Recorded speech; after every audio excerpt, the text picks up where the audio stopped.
शरणमभीष्टदोहम् तीर्थास्पदं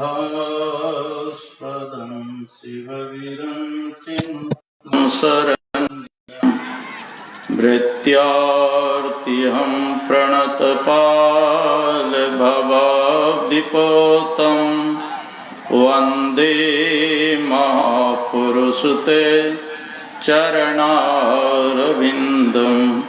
त्यक्त्वा सुदुस्त्यज सुरेप्सितराजलक्ष्मीं धर्मिष्ठ आर्यवचसा यद्गादरण्यं मायामृगं दयितयेप्सितमन्वधावत् वन्दे महापुरुषते चरणारविन्दम्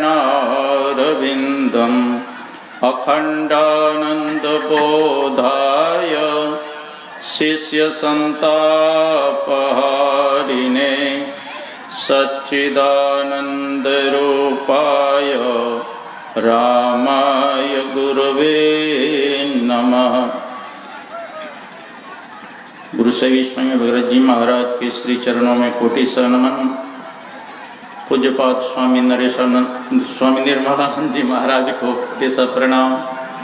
स्वामी प्रकाशानंद जी महाराज, स्वामी परमानंद जी महाराज, छत्रधारी जी महाराज, सबको प्रणाम है। आप लोग हंसते होंगे कि अपने नाम लेकर के प्रणाम कर रहे हैं। पूज्यपाद गुरुजन, उपस्थित माताओं एवं भक्तिमती बहनों, मधुमंगलमय संत समाज, आइए दो चार बार भगवान नाम का संकीर्तन करें।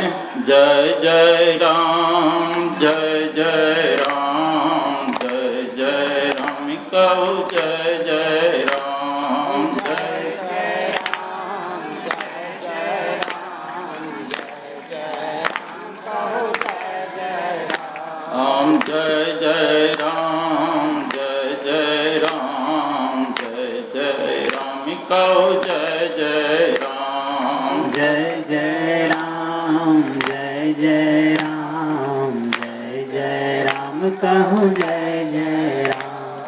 जयति जयति जय राम, हो राम राम। जयति जयति जय राम, हो राम राम। जयति जयति जय राम, हो राम राम। जयति जयति जय राम, हो राम राम। जय जय राम, जय जय राम, जय जय राम कहो जय जय राम, जय जय राम, जय जय राम, जय जय राम कहो जय जय राम। जय जय राम, जय जय राम, जय जय राम कहो जय जय राम, जय जय राम, जय जय राम, जय जय राम कहो जय जय राम। जयति जयति जय राम, हो राम राम। जयति जयति जय राम, हो राम राम। जयति जयति जय राम, हो राम राम। जयति जयति जय राम, हो राम राम। बोलिए प्रेम से श्री सद्गुरु महाराज की। गुरु महाराज की असीम कृपा से हम लोग संत मत सत्संग में बैठे हुए हैं। संत मत सत्संग के द्वारा एक ईश्वर भक्ति का प्रचार प्रसार किया जाता है। अभी हम लोगों ने नवधा भक्ति का पाठ श्रवण किया और स्वामी परमानंद जी महाराज ने 3 भक्ति तक आप लोगों को समास रूप में वर्णन किया। चौथी भगति मम गुण गनो करय कपट तजि गान। चौथी भक्ति है, भगवान श्री राम कहते हैं मेरे गुणों का गान तो करो, लेकिन कैसे? कपट त्याग करके। क्योंकि भगवान श्री राम ने दूसरे जगह अनेक कृपा किए, निर्मल मन जन सो मोहि पावा, मोहि कपट छल छिद्र न भावा। जिसका अंतःकरण निर्मल है, पवित्र है, वही हमको प्राप्त कर सकते हैं। गुरु नानक देव जी महाराज कहने कृपा किए, सूचय भाणय साच समावय, बिरले सूचाचारी, अतंतय को प्रम तंत मिलाया, नानक शरण तुम्हारी। जैसे गंगा जल हम लोग लाने जाते हैं तो पात्र को अच्छी तरह से साफ कर लेते हैं, तब गंगा जल लाते हैं। उसी प्रकार अपने इष्ट को अपने हृदय में बैठाना चाहते हैं तो हृदय रूपी कोठरी को पवित्र करना पड़ेगा।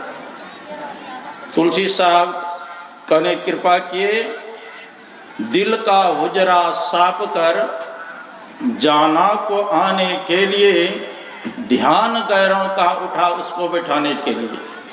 अगर अपने हृदय रूपी कोठरी में परमात्मा को बैठाना चाहते हैं तो हृदय रूपी कोठरी को पवित्र करना पड़ेगा। अब पवित्र कैसे होगा? जब भगवान नाम का स्मरण करेंगे, चिंतन करेंगे, तभी ना आपका हृदय पवित्र होगा। ध्यान करने से हमारा हृदय पवित्र हो जाता है, जप करने से हमारा हृदय पवित्र हो जाता है। शास्त्र में आया है, ध्यानम अध्ययनम दानम सत्यम ह्रीर आर्जवम क्षमा, शौचम आहारत शुद्धि इंद्रियाणाम च संयमः, एतैर्विवर्धते तेजः पापमानम उपहन्ति च, सिद्ध्यन्ति चास्य संकल्पा विज्ञानम च प्रवर्तते। ध्यान करने से, अध्ययन करने से, दान करने से, लज्जा अपने हृदय में रखने से और अपने आप को सरल बना लेने से और अंदर बाहर से पवित्र रहने से, इंद्रियों का संयम करने से क्या होगा? एतैर्विवर्धते तेज, आपका तेज बढ़ेगा। पाप मानो उपहन्ति चो, आपका पाप नष्ट होने लगेगा। विज्ञानम च प्रवर्तते, आपका अध्यात्म ज्ञान, अनुभव ज्ञान, ये सब आपका बढ़ने लगेगा। एतैर्विवर्धते तेज पापमानम हन्ति च, सिद्ध्यन्ति चास्य संकल्पा विज्ञानम च प्रवर्तते। इसीलिए ध्यान करना चाहिए, जप करना चाहिए। सुखदेव जी महाराज से परीक्षित जी ने पूछा था, अंतिम जब मानव का मरण समय आ जाए, अंतिम समय में क्या करना चाहिए मानव को? तो सर्वप्रथम सुखदेव जी महाराज ने कहा, सर्वप्रथम तो उसको घबराना नहीं चाहिए। अंतिम समय में परमात्मा का स्मरण करना चाहिए, चिंतन करना चाहिए, ध्यान करना चाहिए। अंतिम समय में यही कर्तव्य रहता है मानव का कि उस समय घबरावे नहीं। लोग विपत्ति किसको समझते हैं? थोड़ा घाटा लग जाता है ना संपत्ति में तो कहते हैं विपत्ति का पहाड़ टूट गया। अब थोड़ा इनकम हो गया, 2-4 लाख रुपया नफा हो गया, सोचता है कि बहुत माल आ गया, संपत्ति आ गया। लेकिन धर्म ग्रंथ में इस संपत्ति को संपत्ति नहीं कहा गया और इस विपत्ति को विपत्ति नहीं कहा गया। विपदो नैव विपदः, संपदो नैव संपदः, विपद विस्मरणम विष्णु संपन्न नारायण स्मृति। क्या कहा? विपदो नैव विपदः, संपदो नैव संपदः, विपद विस्मरणम विष्णु। भगवान का विस्मरण हो जाना यही सबसे बड़ी विपत्ति है।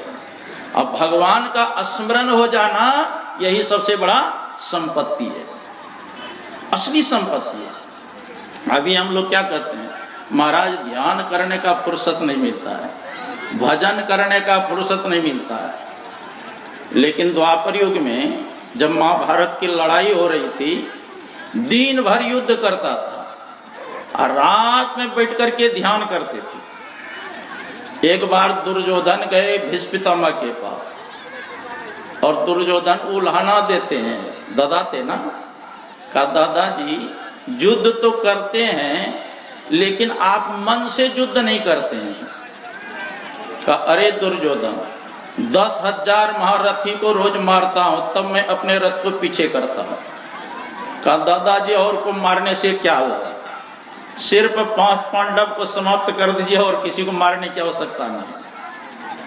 तो क्रोध में आकर के भीष्म पितामह ने कहा कल लो मैं 5 पांडव को समाप्त कर दूंगा।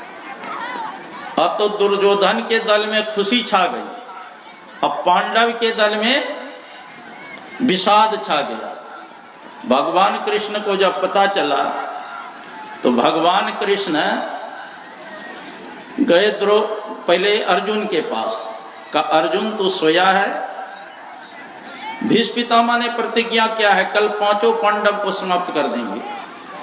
अर्जुन कहते प्रभु दिन भर युद्ध किया हूं, करते करते शरीर हमारा थक गया है, मैं अपने जीवन का बागडोर आपके हाथ में रख दिया हूं, क्या करना है नहीं करना आप जानिए। भगवान कृष्ण वहां से द्रौपदी के पास में आते हैं और द्रौपदी से भगवान कृष्ण कहते हैं द्रौपदी भीष्म पितामह ने क्या प्रतिज्ञा किया है कल 5 पांडव को समाप्त कर देंगे, क्या तू जीना चाहती है। कहा जब मेरे पति ही नहीं रहेंगे मैं जीकर क्या करूं, आप चिता रच दीजिए मैं उसी पर जल करके भस्म हो जाऊं। भगवान कृष्ण ने कहा जलना तो है ही, चलो थोड़ा सा तीर्थाटन करो। द्रौपदी को साथ में लेकर के कहाँ आते हैं भीष्म पितामह के पास में 12 बजे रात्रि में, और भीष्म पितामह ध्यान करने बैठे थे उसमें। कहा अच्छा मौका है, जाओ दादा को प्रणाम करके आशीर्वाद लो। द्रौपदी कहती है जिस दादा ने हमारे पति को मारने के लिए प्रतिज्ञा किया है और उसको आप कहते प्रणाम करने के लिए जाओ। भगवान कृष्ण कहते हैं कि मेरी आज्ञा है जाओ प्रणाम करो। खुद ही बाहर खड़े रहे, अब भीतर भेजा पंचाली को, यतिवर बाबा के चरणों में अपना मस्तक धर दो। अर्धरात्रि की बेला में भी भीष्म की लगी समाधि थी, अब मन प्रभु चरणों में लीन हुआ, उस जगह न कोई व्याधि। कृष्णा ने जाकर चरणों पर सर रखा, बाबा भीष्म एकदम चौके, देखा एक सधवा नारी है और चरणों पर शीश झुकाती है और उसकी तन की रंगी साड़ी सधवापन का दर्शाती है। आशीर्वाद मुख से निकला, सौभाग्यवती भव हो बेटी, तेरे हाथों से मेहंदी का रंग न छूटे बेटी। सौभाग्य तुम्हारा अचल हो, सिंदूर से मांग न खाली हो, वर देता हूं मैं यह बेटी तू वीर कुमारी वाली हो। कृष्णा ने सुनकर तुरंत कहा बाबा यह क्या बतलाते हो, कल और आज कुछ और कहा, तुम सत्यवर्ती कहलाते हो। मेरे 5 पतियों में से यदि एक भी मारा जाएगा, आशीर्वाद बाबा तेरा क्या झूठ नहीं कहलाएगा। हाथों का मेहंदी रहने दो, साड़ी का रंग उड़ावो ना, सिंदूर जो मेरी मात का है बाणों से उसे मिटावो ना। अब आया हौस पितामह को, हाथों से माला छूट गई, अब प्रभु चरणों में लगी हुई चित्तचोर समाधि टूट गई। बोले बेटी इन प्रश्नों का उत्तर मैं पीछे ही दे पाऊंगा, तेरे स्वभाव का निर्णय भी मैं पीछे ही कर पाऊंगा। एक बात खटकती है दिल में, हैरान हो जिसने कर डाला। अब बतला बेटी वह कहाँ छिपा इस जगह तुझे लाने वाला। बूढ़ा होने को आया है पर अब भी नहीं गई चोरी, नित नई नीतियां चलती है, तुमसे चोरी मुझसे चोरी। पुत्री तूने मेरे कुल को इतना पवित्र कर डाला, पहरा तेरा देता होगा जो विश्व रचाने वाला है। उठकर देखा बाबा ने, डिहोड़ी का दृश्य निराला है, अब पीताम्बर का घूंघट डाले खड़ा हुआ बोसरी वाला है। चरणों से जाकर लिपट गए, छलिया छलने को आया है, अब भक्तों की रक्षा करने को दासी का भेष बनाया है। कहते हैं द्रौपदी का जूता था पीताम्बर के कोने में और उर्मे करुणा का भार लिए लगे पीताम्बर रोने। हे दुर्पसुता मेरी बेटी, जाओ विजय तुम्हारी है, अब पतियों का बाल न बका होगा जब रक्षक कृष्ण मुरारी है। जाके राखे साइया, मार सके न कोई, बालन बका कर सके जो जगबेरी हो। जिनका रक्षक परमात्मा है उसका कोई भक्षक नहीं हो सकते हैं। पूजवा का पदार्पण हो रहे हैं, सब खड़े हो जाएं। बोलिए श्री सद्गुरु महाराज की।